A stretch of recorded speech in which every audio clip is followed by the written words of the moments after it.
আসসালামু আলাইকুম। Hello everyone, welcome back to my channel. আশা করি সবাই ভালো আছেন, সুস্থ আছেন। আজকে আমি আপনাদের মাঝে আরও একটি সিম্পল রেসিপি নিয়ে আসলাম। আপনারা ঘরে থাকা উপকরণে কীভাবে নুডলস রান্না করবেন সেটা দেখাবো। তো এখানে আমি আমার সমস্ত উপকরণগুলো নিয়ে নিছি। আপনারা আপনাদের বাসায় যা থাকে আপনারা নিয়ে নেবেন। এখানে আমি 1 প্যাকেট নুডলস নিছি। আপনারা আপনাদের পছন্দ মতো নুডলস নেবেন। আমি পরিমাণ মতো পানি নিয়ে নিচ্ছি আর দিয়ে দিলাম 1 টেবিল চামচ পরিমাণ তেল। তেলটা এখন পানির সাথে ভালোভাবে আমি নেড়েচেড়ে মিশিয়ে বলক আসা পর্যন্ত অপেক্ষা করব।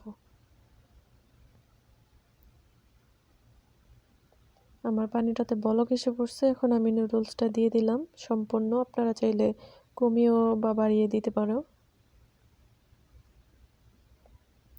এখন আমি ভালোভাবে নেড়েচেড়ে দিব। কিছুক্ষণ আমি এভাবেই নেড়েচেড়ে মিশিয়ে নিব।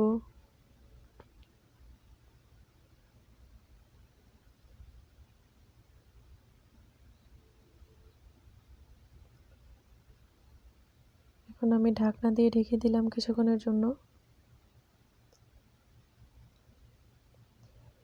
তো আমি ঢাকনা উঠিয়ে দেখলাম যে বলক এসে পড়ছে। তো আবার আমি ভালোভাবে নেড়েচেড়ে মিক্স করে নিব।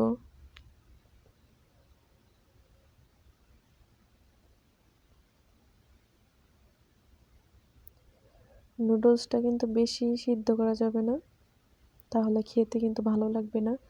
নুডলসটা যত বেশি ঝরঝরে হবে ততটাই কিন্তু মজা লাগবে খেতে, ভালো হয় অনেক।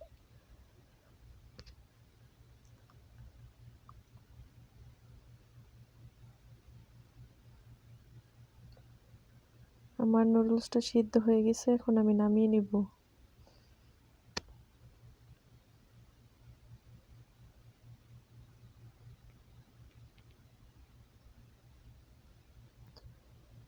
এখন আমি এর মধ্যে ঠান্ডা পানি দিয়ে দিব নুডলসের মধ্যে, কারণ ঠান্ডা পানিটা দিলে নুডলসটা একটার সাথে একটা লেগে যায় না আর অনেকক্ষণ এটা ঝরঝরে থাকে।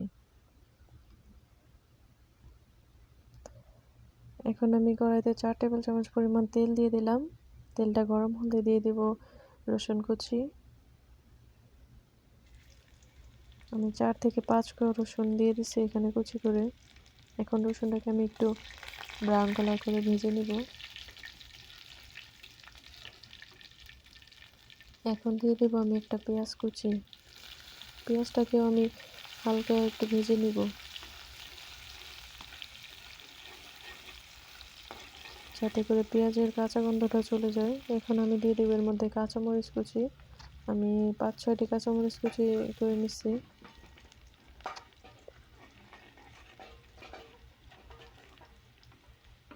এখন আমি এর মধ্যে দিয়ে দেব একটা ডিম। আপনারা চাইলে এখানে 2 থেকে 3টা ডিম দিতে পারেন।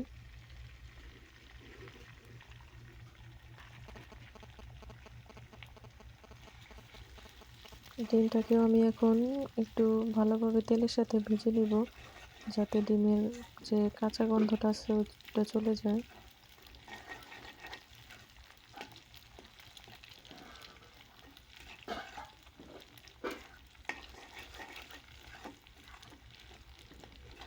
আপনারা কাজগুলো খুবই সময় নিয়ে আস্তে ধীরে করবেন। এখন আমি দিয়ে দেব এর মধ্যে টমেটো কুচি। এখানে আমি বড় সাইজের একটা টমেটো কুচি করে নিচ্ছি। টমেটোটাকে এখন আমি খুব ভালোভাবে ভেজে নিব তেলের সাথে।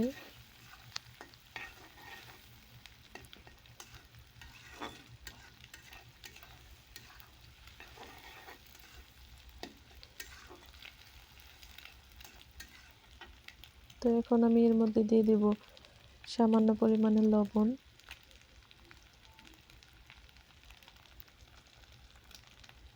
আর দিয়ে দেব হচ্ছে নুডলসের যে মশলা, ওইটা আমি এখানে অল্প একটু দিলাম, বাকিটা পরে দিব।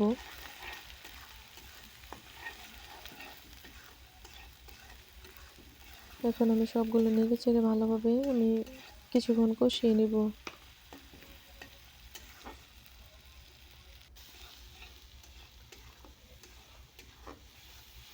দেখতেই পাচ্ছেন আমার কিন্তু কষানো কিন্তু অনেকটাই হয়ে গেছে, তেলটা উপরে চলে আসছে।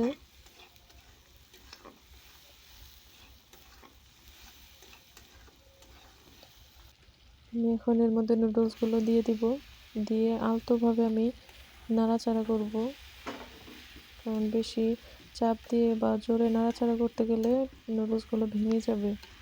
তো সেই জন্য আলতোভাবে নুডলসটা নাড়তে হবে।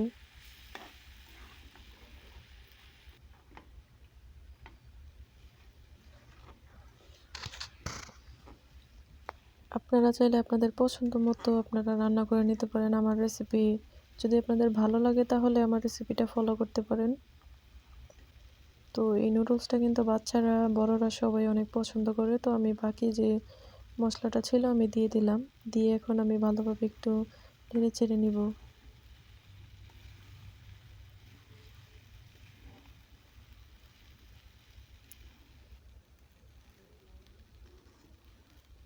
এখন আমি এর মধ্যে ধনিয়া পাতা কুচি অ্যাড করব। আপনারা যদি কেউ ধনিয়া পাতাটা পছন্দ না করেন তাহলে স্কিপ করতে পারেন, সমস্যা নেই। এখন আমি ভালোভাবে আবারও এগুলোকে নেড়ে চেড়ে মিক্স করে নিব।